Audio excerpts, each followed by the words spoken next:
Welcome back to Frontlines of Freedom. I'm Colonel Danny Gillum. I really do welcome your comments and questions. Contact me through frontlinesoffreedom.com or comment on Facebook. Hey, and a Frontlines of Freedom salute to one of our show's great sponsors, Honor and Remember, and their national sponsor, Spartan Nash.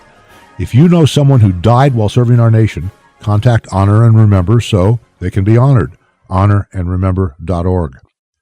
Troops, it's a pleasure to welcome Dr. Noel Tichy to the show.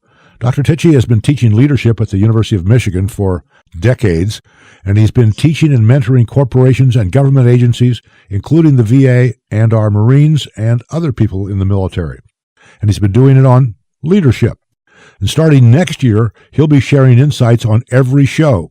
So, welcome to Frontlines of Freedom, Noel. Glad to have you aboard. I am delighted to be with you and very excited by what you're doing for veterans and hope to figure out ways of adding value. Noel, people just don't suddenly become leaders. At least most people don't. You find yourself working in the area of leadership in all kinds of ways, helping, tutoring, mentoring, teaching. How did you come into that?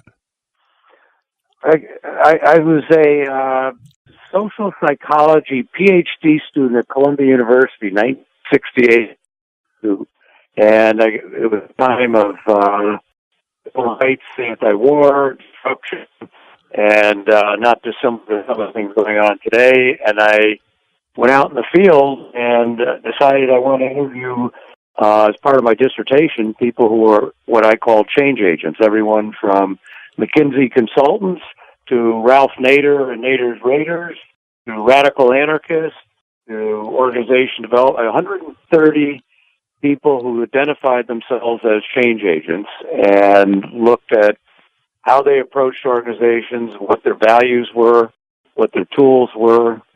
Radical anarchist was his tools were bombs, and McKinsey was doing studies, and someone else was doing operations research. But the common denominator is they wanted to change organizations, and that was my dissertation, and I've been on that journey ever since. And the good thing about his background is he's been practicing it, not just teaching it. He's been out there in industry. Noel, we've just got a couple of minutes left. Sure. You got to have people because you don't want the wrong people around you.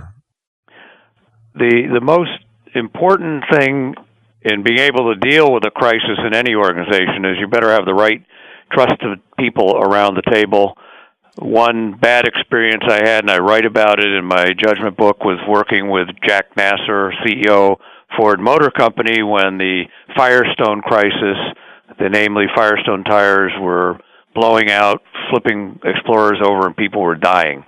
And we put an emergency group together to deal with that. But while that was going on, the staff and the CEO below the CEO level put a coup d'etat together, went to Bill Ford, and got Jack Nasser fired. I had warned him before the crisis that he did not have a trustworthy team. During the good times, said, not a big deal, don't worry about it, I got him under control. You cannot go through a crisis with people around you who you can't trust. So it's very, very clear that the team's got to be a team, or you're always checking your six, you're not doing your best for whatever the mission is, right?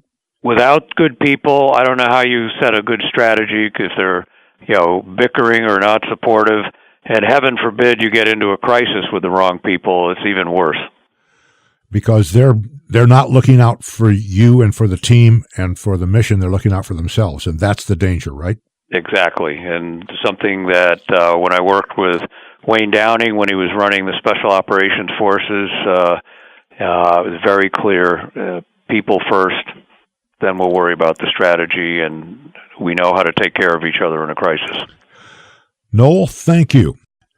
There's so much to share. That's why I'm glad I was able to to talk you into joining the team on a regular basis. There's so many insights to understanding leadership, and it's something that we in the military really need to understand on a life or death basis. Thank you for taking time to join us today, and thank you for all you've done for our nation and how much more you're going to do working with us here.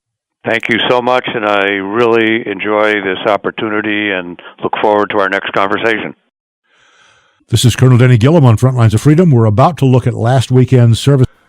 I'm Colonel Danny Gillum. Next up, it's time for our weekly mailbag. Then it's military history time. You have reported for duty to Frontlines of Freedom. Stand tall, troops. Get a bench and some good weights. 50 pounds should do it. And do 50 bench presses. I want you combat ready. Then stand at ease.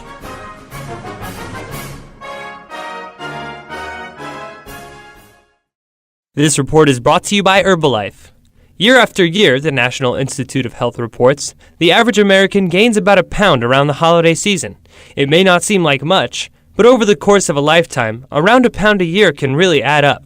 According to Dr. John Aguinobi, former Assistant Secretary of Health for the U.S. Department of Health and Human Services and Chief Health and Nutrition Officer for Herbalife Nutrition, creating opportunities to eat healthy foods during the holidays and limiting candy, sugar-sweetened beverages, and fast food can go a long way to living a healthier and happier life. So, to help satisfy sweet tooth cravings with a tasty, nutritious snack option, this holiday season, Herbalife Nutrition introduced Protein Bites, fun-sized, on-the-go treats with 4 grams of protein and no artificial sweeteners. Remember, the holiday season doesn't have to be a detriment to your health goals. With some simple planning and healthy snacks, you can enjoy the holidays and stay on track for the new year. For more information, visit www.herbalife.com.